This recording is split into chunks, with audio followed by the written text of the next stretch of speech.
Mr. John Hatchett. Professor John Hatchett, is that a better description? Well, that's what I do, at least until I retire in a year. Okay. John, tell me, or tell the audience, the name of the show is It's About Time, a public access show in the city of Atlanta. Okay. Tell us, what do you do?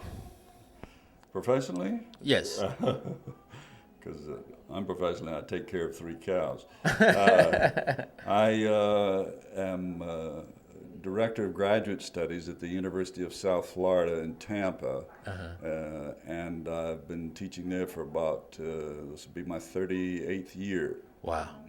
Though I'm from Atlanta. I grew up in Atlanta and went to Grady High School in Atlanta. There you go, there you go. So we're bringing it home to you. Absolutely. What brought us together? I'm here to give a talk. This is my second talk. I gave one yesterday, and I'm here at the Bahai Unity Center in Decatur. Okay. To give a talk based on 2 books of mine that have come out this year on the Bahai faith. Okay. The Bahai faith, John, who is that? Well, the name itself, of course, sounds strange to most Americans, but it means followers of Baha, which is a title of the founder of the faith, Baha'u'llah, and it means followers of the glory of God. But it's a world religion that began officially in 1844 in the midst of the Muslim society of Iran, though it's not a sect or an offshoot of Islam. It's a separate world religion. In fact, it is the second most widespread religion in the world today. And what does Bahai consist of? What are their beliefs?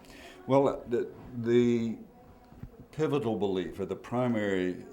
Just hold the mic up a little bit. Make sure. Sure. The primary teaching is that all the world religions are really one religion revealed in stages, very much like one analogy that's frequently used is in the same way that a child may go through various grade levels, but you don't discard what you learned from your first grade teacher in order to accept your second grade teacher. Well, in the same way, we believe that the sequence of teachers sent by God to educate humankind through history know each other, are in an accord with each other. There's no difference between the essential spiritual teachings of Christ or Muhammad, or whom we believe to be the most recent manifestation, Baha'u'llah.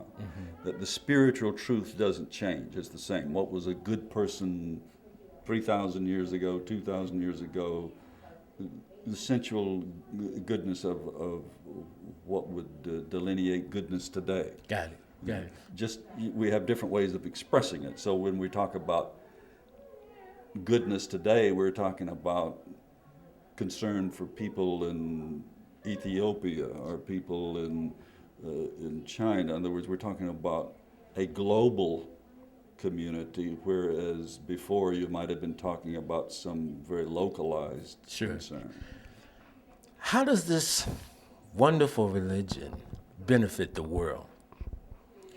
Well, naturally, you can't change the world by command. You've got to do it by changing the hearts of people. Sure. So it works, I guess, in a general sense on 2 levels.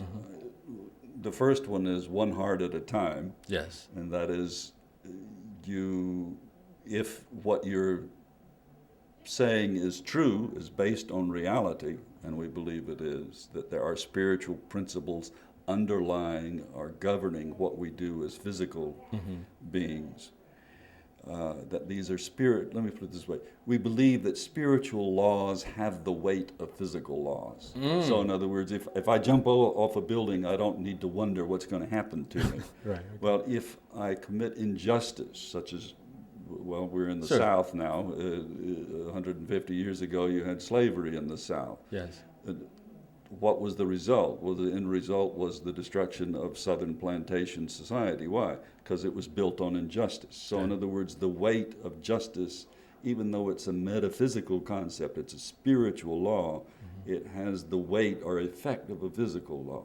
So that's one way that basically we believe you change the world one heart at a time by leading people to virtuous lives.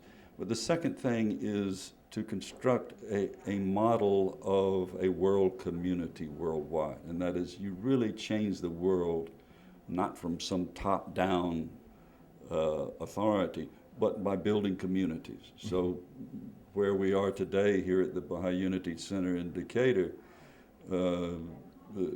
we just experience people of different races, backgrounds, religious backgrounds, and so on. As I say, I grew up in the Methodist Church here in Atlanta, who have come together to form a community that models the behavior we're talking about. Got it. So if you've got people doing this all over the world in communities, then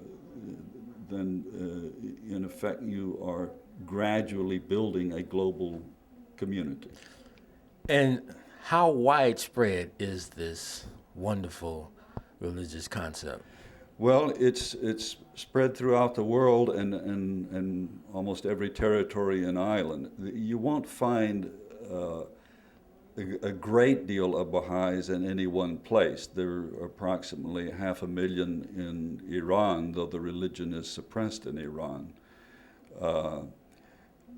You will find probably the same number in India. You will find, in other words, there are areas where you'll find large concentration. But in America, for example, there are only a couple of 100,000. I say only, that's not a small number. But the fact is that the American Baha'i community is a very strong community. Mm-hmm. There's an analogy I sometimes use when sometimes Baha'i communities get discouraged because they see how many, the people there are in their world, and they think we're going to have an impact on the world when we're so few in number. Yes. And the analogy I use is, that you can take any 5 people anywhere, and what chance would those 5 people have against, well, at the time I used to use the analogy of the Chicago Bulls, but that was when Jordan was playing with them, and I'd say, you got 5 people here, you got 5 people here. Right. Why can't we beat these people in basketball? Right, well, right. In other words, the power and energy and dedication that drives change in history is never the force of numbers, never. Change, if you look at history, is wrought by a very few individuals who are extremely dedicated and unified in their devotion to what they're doing. Now that can go for good things or bad things, Sure. And so we can see the rise of fascism, a very small, dedicated group of people around Hitler. Well, that's not a good thing. But my point is that you don't have to have vast numbers to have important, even massive changes, if it's based on reality. And, yeah.